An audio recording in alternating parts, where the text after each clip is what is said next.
John, thank you. I don't know if I can answer these questions in 3 minutes, but I will try.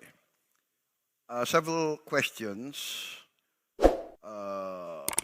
insinuated that I'm equating between the invader and the invaded.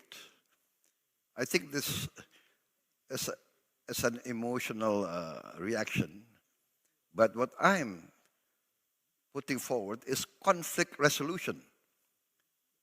I'm not saying which side is right or wrong. And I think this is being taken mistakenly because Indonesia's position is very clear. In the United Nations, we voted against the Russian invasion. We voted. You can check our voting record. We are not talking about right or wrong.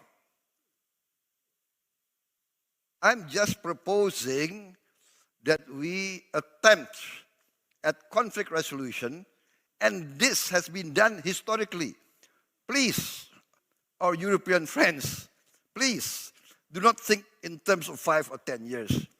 Think in terms of 50 years. We in Asia, we have our share of conflict, of war. Maybe more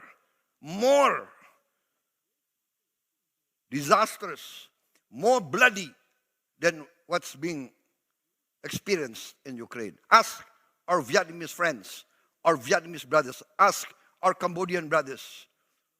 Ask them how many times they've been invaded. Ask our Vietnamese friends how many times we have been invaded. Ask Indonesians how many times we have been invaded. We know war. We want to resolve. We want to help. But again, it's up to the two parties. What is the United Nations for? If not for conflict resolution?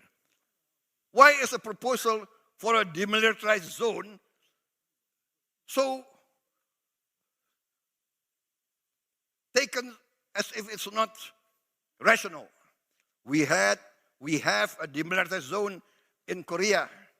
We had a demilitarized zone between North and South Vietnam. We had a demilitarized zone in the Sinai. We have now United States monitoring force in many countries. There are conflicts not only in Europe. There are violations of sovereignty not only in Europe. Ask our brothers in the Middle East. Ask the Africans. Ask the people of the Democratic Republic of Congo. How many countries invaded them?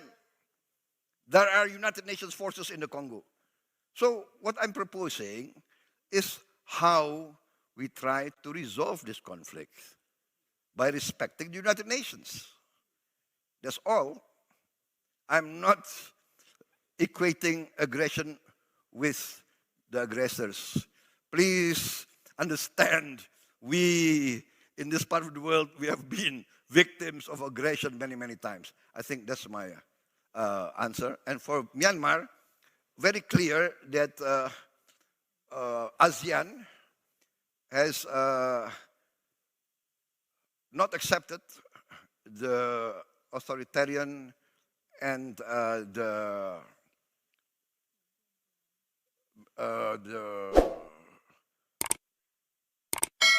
activities and the lethal actions of the Myanmarese military regime against their own people.